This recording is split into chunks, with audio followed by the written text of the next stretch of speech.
Viernes 13 de octubre del 2017. Muy buenos días a todos. Bienvenidos, esto es Contacto Directo. Revisamos de inmediato quiénes son hoy nuestros invitados. Leonardo Orlando, director general del SRI. Las medidas económicas anunciadas por el presidente Lenín Moreno, el aumento del impuesto a la renta y su anticipo, el servicio de la deuda pública, entre otros aspectos. Lo vamos a revisar junto a él. También nos acompañará Marco Carrión, presidente de la Cámara Nacional de la Pequeña y Mediana Empresa. Medidas económicas, la participación de este sector en el concierto económico nacional, el anuncio de austeridad del gobierno. ¿Es representativo? ¿Se compadece con el aumento y creación de impuestos del sector privado? Lo vamos a examinar. Además estará con nosotros Eliana Mejía, vocera de la Asociación de Abogados del Frente Vida y Familia. Observaciones al proyecto de ley que busca combatir la violencia contra la mujer. Hay artículos que tratan sobre la ideología de género. Se promueve una marcha para mañana en contra de la propuesta de esta ley. Revisaremos el tema. Bienvenidos. El sector empresarial hizo observaciones al plan económico que presentó el Ejecutivo. Consideran que mantiene el modelo instaurado por el gobierno anterior y creen que no dará los resultados esperados. Estas fueron sus reacciones. La expectativa era mayor sobre las medidas económicas anunciadas por el presidente Lenín Moreno, dice Richard Martínez, presidente ejecutivo del Comité Empresarial Ecuatoriano y miembro del Consejo Consultivo. Afirma no estar de acuerdo con el aumento del impuesto a la renta en 3 puntos porcentuales para las grandes empresas. Ese tipo de incrementos se deben hacer en una época de bonanza que permita incluso en un momento determinado generar más ahorros. ¿Para qué? Para las épocas más difíciles. No es el camino más impactante en términos positivos para lograr el objetivo compartido de tener 250.000 trabajos al año. El anuncio de Moreno significó un paso adelante y 2 atrás, dice Pablo Arosemena, presidente ejecutivo de la Cámara de Comercio de Guayaquil. Cree que la propuesta de eliminar el anticipo del impuesto a la renta solo para empresas con ingresos menores a $300.000 es discriminatoria.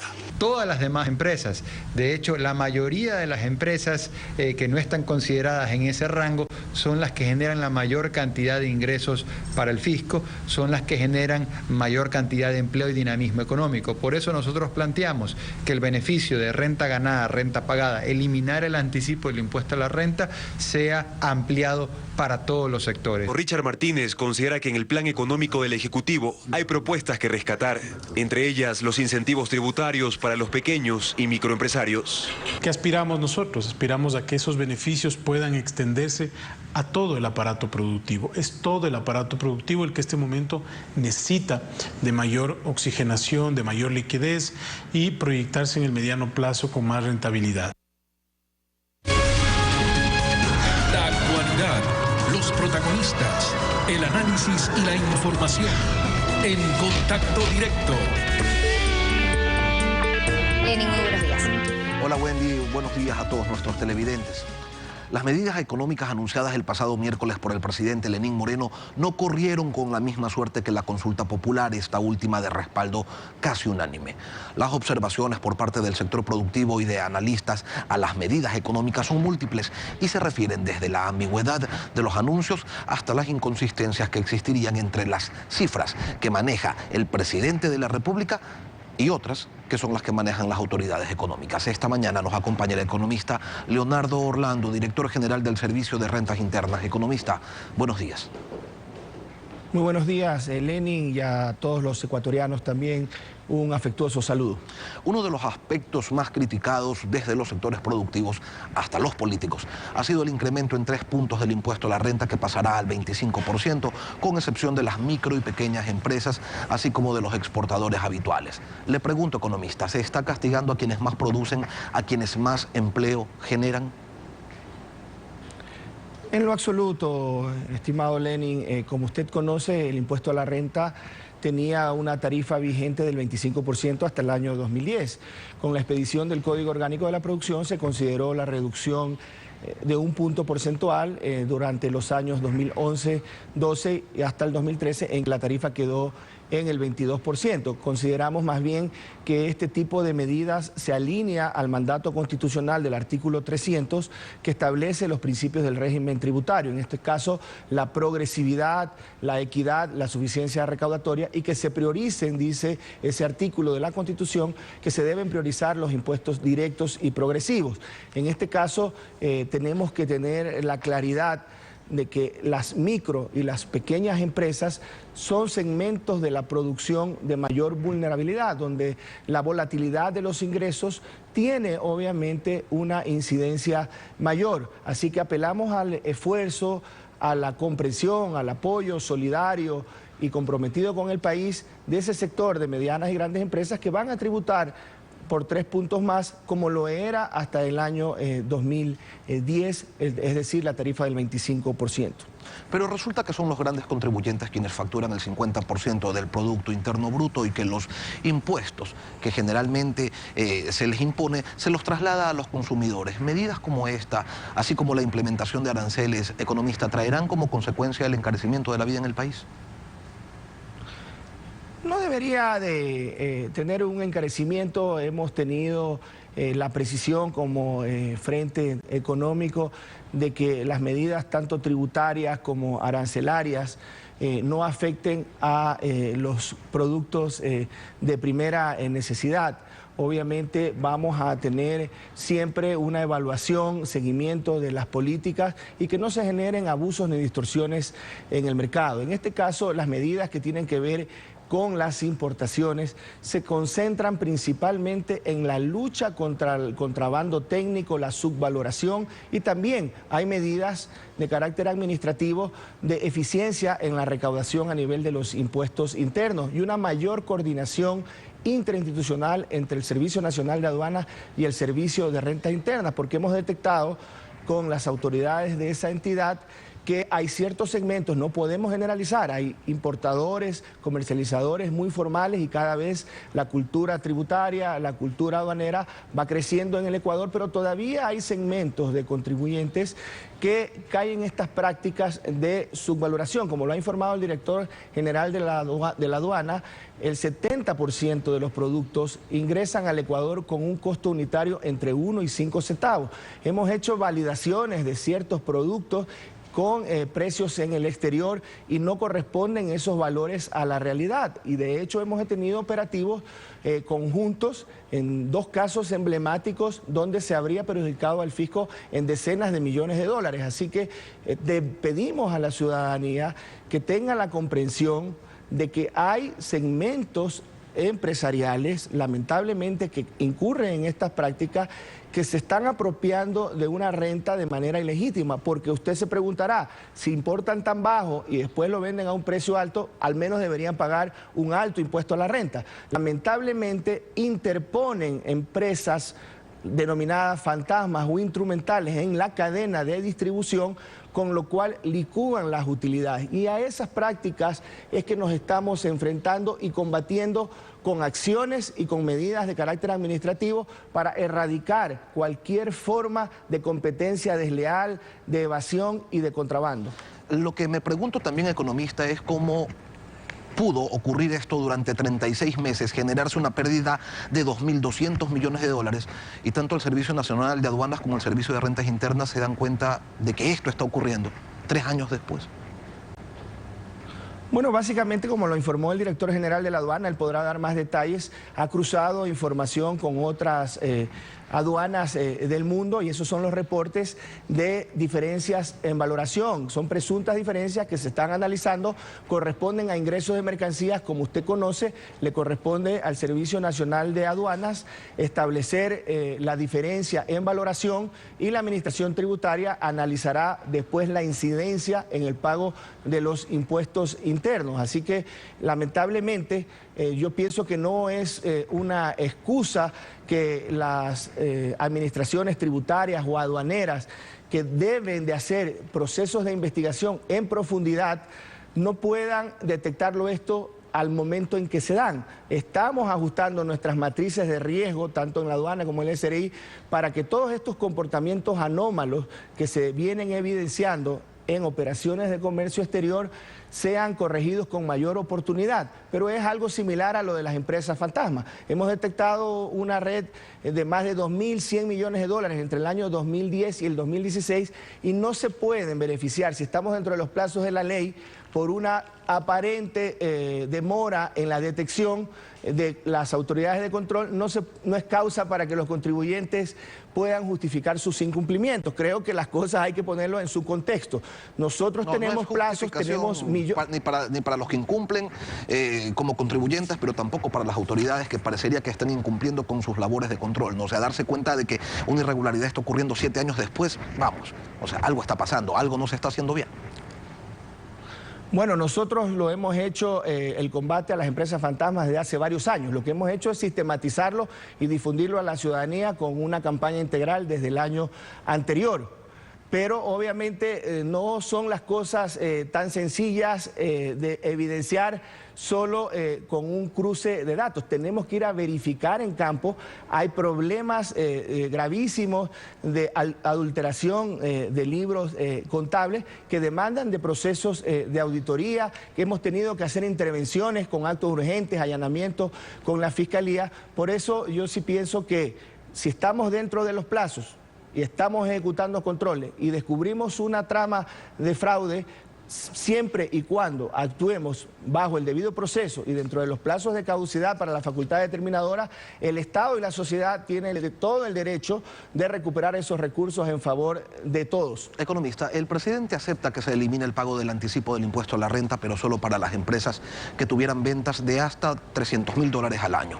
Según la Cámara de Comercio de Guayaquil, que a su vez cita cifras de la Superintendencia de Compañías, indica que el 72% de esas empresas solo representan el 2% del total de los ingresos generados por todas las compañías. Para que quede claro, ¿cuánto va a dejar de percibir el Estado por esta medida en particular? Según la Cámara de Comercio serían apenas $9 millones. Y una vez más, los que más tributan, los que más empleo generan, seguirían con la misma carga impositiva, más 3 puntos. En los beneficios para las microempresas, incluyendo dentro de este rango aquellas pequeñas empresas que hoy está en el rango de $100.000 a $1 millón, que se amplía un segmento adicional de $100.000 a $300.000 con la categoría de microempresas, estamos hablando de que son beneficios para cerca de 200.000 contribuyentes por $52 millones. En el caso del anticipo del impuesto a la renta, dejar de calcular el anticipo con las variables objetivas de activos, costos y gastos, patrimonio e ingresos, significa un ahorro para este nuevo segmento de empresas que se homologan a las microexistentes de $12 millones.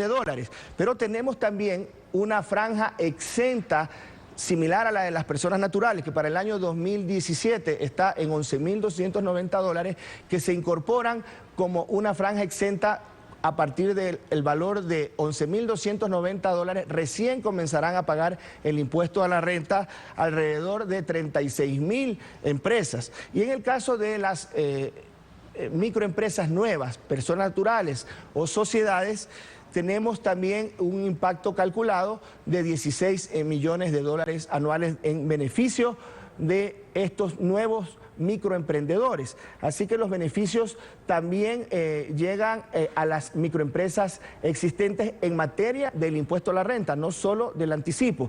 Y también es importante decir que hay un exceso del anticipo denominado mínimo o impuesto mínimo que se está autorizando a través del proyecto de ley. Se autorizaría su devolución de manera simplificada o incluso automática, que estamos hablando de que ahí sí ingresan las medianas y las grandes empresas. Son más de 47.000 beneficiarios por el orden de $122 millones, ya una vez establecido el ajuste con la nueva tarifa del 25% en este segmento de sociedades. Eso sí se va a devolver, no va a ser como el drawback que se anunció, se ha prometido, se ha anunciado y no pasa. Ahora también hay un incentivo a los exportadores del orden de al menos 100 millones en el año 2018, que puede incrementarse con el tiempo, de beneficio para el sector exportador, al cual también se está procurando que con el incremento de los 3 puntos no sea afectado a través de un mecanismo que será debidamente implementado para que no afecte ni a las micro y pequeñas empresas ni tampoco al sector exportador de bienes o incluso de servicios. Pero sí van a tener los recursos para devolverlos, economista, ya le digo, porque con el drawback se anunció, se debe al sector privado y no pasa nada, ¿no? Se anuncia, se promete, mañana te pago, pasado, después de un mes, y no se paga. Bueno, usted debe recordar las duras condiciones fiscales cuando esta medida se anunció, fue en el año 2015, se pudo pagar unos meses y después lamentablemente la situación fiscal no permitió, a pesar de la predisposición que existía para hacerlo, pero ahora se está retomando, están totalmente financiadas las medidas tanto de ingresos como de beneficios y exenciones tributarias, así que esperamos que en el año 2018, desde inicios del año siguiente, se comience a implementar este mecanismo que será a través del Servicio Nacional de Aduanas. Hay un criterio que yo quisiera invitarlo a escuchar, es el del economista Alfredo Vergara, y luego hacerle una pregunta sobre aquello. Adelante. Y aquí viene la parte preocupante. Ya se destina más del 50% de los ingresos fiscales, de los ingresos del gobierno, se destina más del 50% al pago de la deuda pública. Esto significa que todo lo que sobra de los ingresos fiscales, es decir, menos del 50%, es lo que se destina a salud, educación, vivienda, pagos de programas sociales, del buen vivir, el plan Toda una Vida, las casas subsidiadas, subsidios en combustibles, en bonos de la pobreza, etcétera, etcétera. Hemos ya dado la vuelta a aquel eslogan que también ha quedado en un eslogan nada más que ponía al hombre sobre el capital, y eso ya dejó de ser cierto. Economista Orlando, ¿qué porcentaje de los ingresos fiscales están siendo destinados al pago de la deuda? Bueno, nosotros consideramos que el peso de la deuda en el Ecuador está teniendo toda una estrategia a través del Ministerio de Economía y Finanzas para reducir su peso, pero que estamos dentro de los estándares que señala la ley y muy por debajo de indicadores de otros países en la región y en el mundo. En este caso nosotros hemos considerado que los ingresos permanentes deben de cubrir, eso lo dice las normas legales, los ingresos permanentes deben cubrir los gastos permanentes y esas reglas fiscales se están cumpliendo con absoluta responsabilidad. Lo importante es, ¿pero es para así? que ¿Más del 50% se lo está destinando para el pago de deuda de los ingresos fiscales? Bueno, cuando ingresan los recursos al presupuesto tienen que destinarse a diferentes obras, a inversiones, en este caso gastos de inversión, gastos corrientes y gastos de capital, como se denomina, por ejemplo, al servicio de la deuda. Pero el presupuesto está equilibrado, hay un plan. Economista. Más del 50%. Realmente la cifra, el señor no explicó ninguna cifra de manera técnica. Yo no me puedo referir a comentarios realmente que carecen totalmente de objetividad. Les soy muy sincero, no me merece un comentario porque no dio ninguna cifra sustentada el señor que usted presentó ante las cámaras. Leonardo Orlando, director general del SRI, gracias por habernos acompañado esta mañana en Contacto Directo. Vamos a hacer una pausa comercial y cuando regresemos estará con nosotros Marco Carrión, presidente de la Cámara Nacional de la Pequeña y Mediana Empresa. Vamos a analizar con él las medidas económicas, sus pros y sus contras. Ya regresamos. Continuamos dialogando sobre las medidas económicas anunciadas por el presidente de la República, en esta ocasión con el ingeniero Marco Carrión, titular de la Cámara Nacional de la Pequeña y Mediana Empresa y de la Cámara de la Mediana y Pequeña Industria de Pichincha. Ingeniero, buenos días. Muy buenos días, un saludo a la audiencia. ¿Satisfechos con los anuncios del presidente? Bueno, nunca las personas podemos estar satisfechos del todo ni del 100% de las propuestas. Hubieron varias propuestas que se hicieron, el presidente lo anunció, 8 de 10 propuestas fueron recogidas dentro del Consejo Consultivo Productivo Tributario. Nosotros entendemos que son propuestas que las hacemos a través de este organismo que se formó y que fue mediante decreto, pero en términos generales yo creo que beneficia mucho, sobre todo a las pequeñas y medianas empresas. Y hay un saludo muy especial al presidente de la República por cuanto ha acogido el tema fundamental de la protección a la industria nacional. Eso no significa proteccionismo, más bien buscar mecanismos que coadyuven e incentiven a ser más bien productores nacionales. Pero así como se han tomado medidas para proteger a la industria nacional, también se ha dicho algo bastante grave, que durante los últimos 3 años el 70% de los productos que han ingresado al país estaban subvalorados y que esto generó pérdidas por 2.200 millones de dólares. ¿A ustedes les suena real esta cifra y esta historia que durante 36 meses hayan ingresado productos con valoraciones de 1 centavo, de 5 centavos y que se hayan dado cuenta de todo esto, de este perjuicio, 36 meses después? Bueno, esto lo pudimos conversar y lo pudimos analizar, y uno de los pedidos justamente del sector productor, sobre todo de las pequeñas y medianas empresas, era justamente el tema del contrabando. Y por eso es que vemos con gran satisfacción, por ejemplo, buscar los mecanismos de protección en cuanto a los productores. El tema del contrabando es un tema fundamental que hay que erradicarlo de cualquier manera. El tema de la subvaloración, por ejemplo, productos que se están declarando alrededor de 6 centavos una patineta, por ejemplo, cuando en el mercado cuesta alrededor de $60, llama muchísimo la atención. Por eso es que nosotros decimos a través de la Cámara Nacional, porque representamos a 8 sectores productivos, 6 de cada 10 empleos se generan en el sector de las pymes, es que saludamos y vemos con profunda emoción, digámoslo así, de esa manera, que se estén buscando los mecanismos para proteger y eliminar definitivamente el tema del contrabando. El tema de la subvaloración afecta muchísimo no solamente a las empresas, sino a los ciudadanos como tal, porque se dejan de percibir ingresos a través del fisco, de la recaudación tributaria, y no le permite al ciudadano tener como, por ejemplo, mayores oportunidades de educación. Bueno, ustedes ya lo conocen de manera general. Por eso es que saludamos efectivamente que el tema del control del contrabando se tenga que hacer, pero ya de una manera muy sistemática y muy dinámica para evitar y controlar definitivamente esto. Y entonces se van a llevar... Hay sectores, por ejemplo... Hay sectores como por ejemplo el tema del textil, del calzado, que se ven sumamente afectados. Y dentro de esto los mismos importadores, que sí hay importadores honestos, que tributan lo que tengan que tributar y declarar lo que tengan que declarar. No así otros que nos han permitido tener una competencia desleal, inclusive entre el sector importador. Por eso es fundamental este tipo de medidas que se puedan adoptar. Ingeniero, ¿bienes de capital, materia prima van a quedar por fuera del incremento de aranceles que se los va a llevar hasta el tope?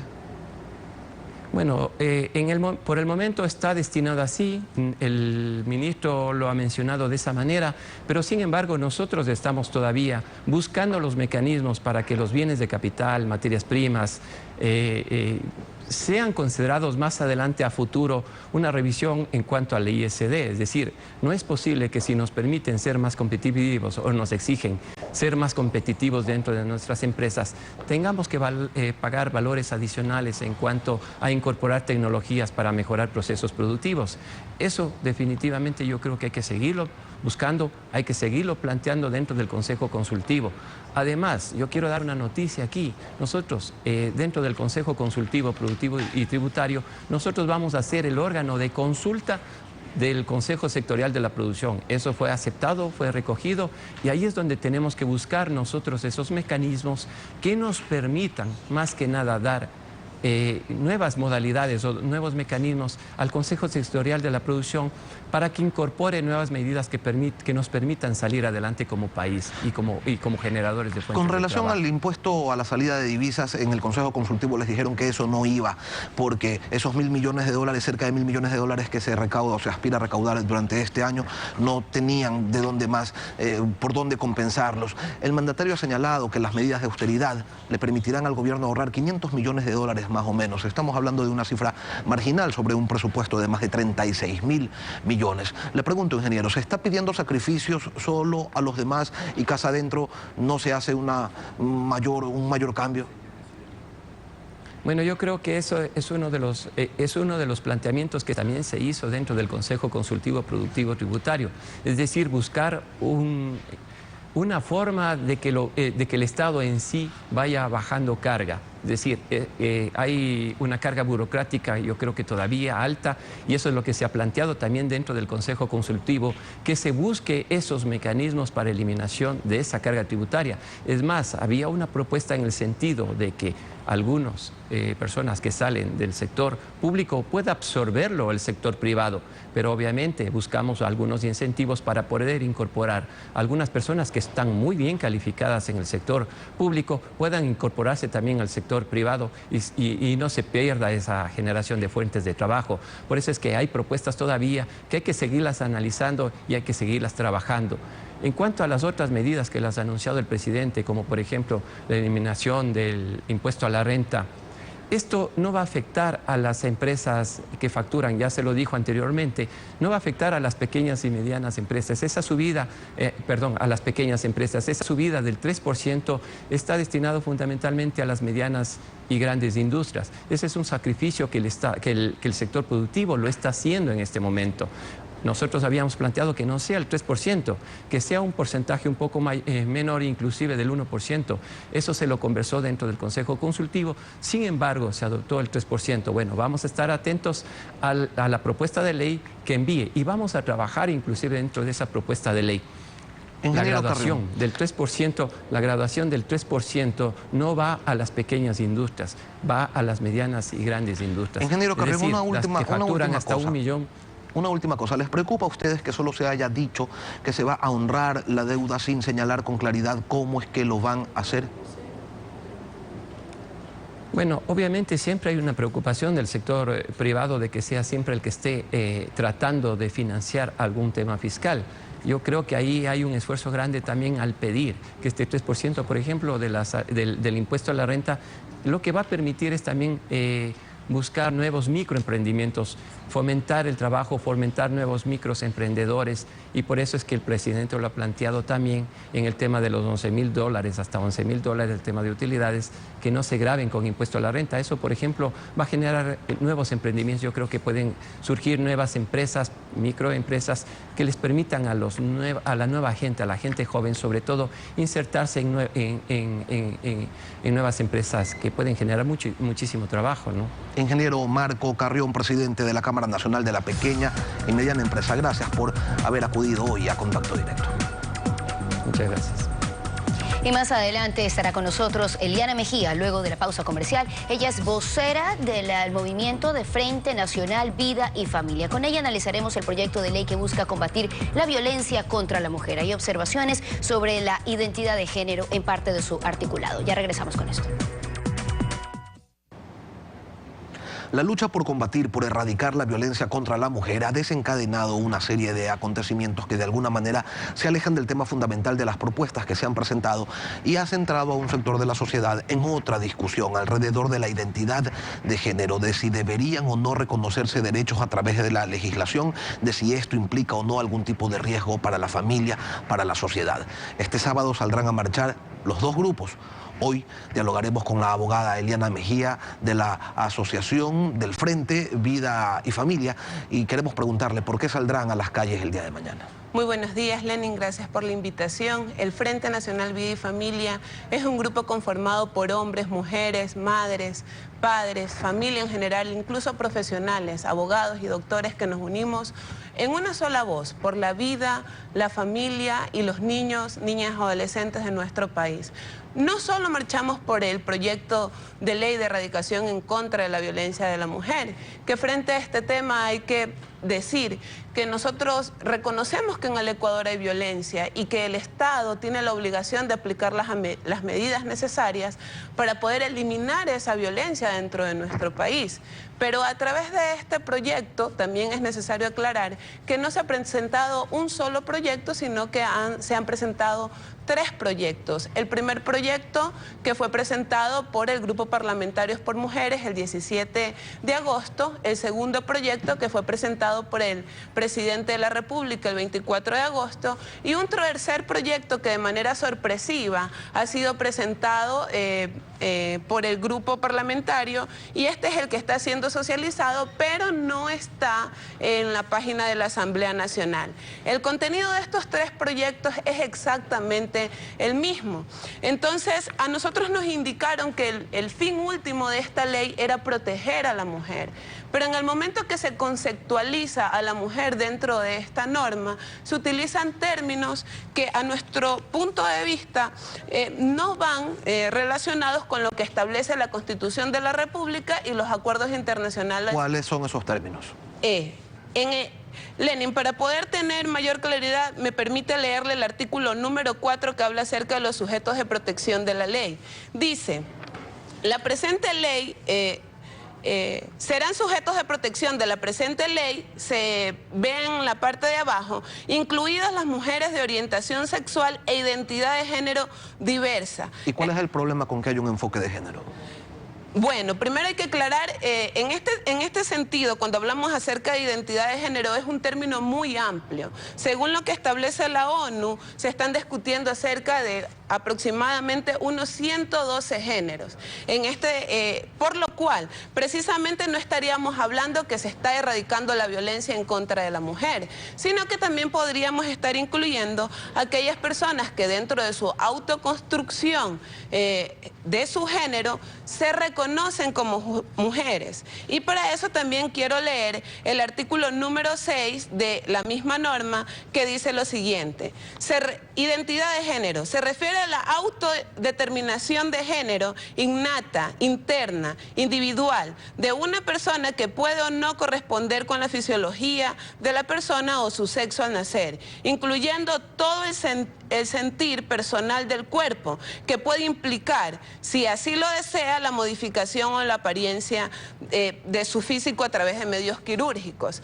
Entonces, esto de aquí crea un vacío jurídico, porque imagínese que si yo me peleo con un hombre y él dentro de su autoconstrucción se define como mujer, la ley ¿a quién tendría que proteger? ¿A quién se protegería? ¿A él o a mí en mi calidad de mujer? Entonces usted me dirá, Eliana, ¿esto qué tiene que ver con los niños? Pues sí, tiene que ver mucho, porque al ser esta una norma de carácter integral, tiene que generar un conjunto de sistemas de protección y existe un ente rector de educación. Cuando hablamos del ente rector de educación, está en el artículo 59, numeral 2, literal H, dice lo siguiente: implementar en la malla curricular contenido sobre el enfoque de género, derechos a las mujeres y nuevos patrones socioculturales que desconstruyan los discursos y conductas que fomenten la subordinación de la mujer. Nos preguntamos, ¿cuáles son esos nuevos patrones socioculturales? Cuando hablamos de educación de nuestros hijos, los términos tienen que ser claros.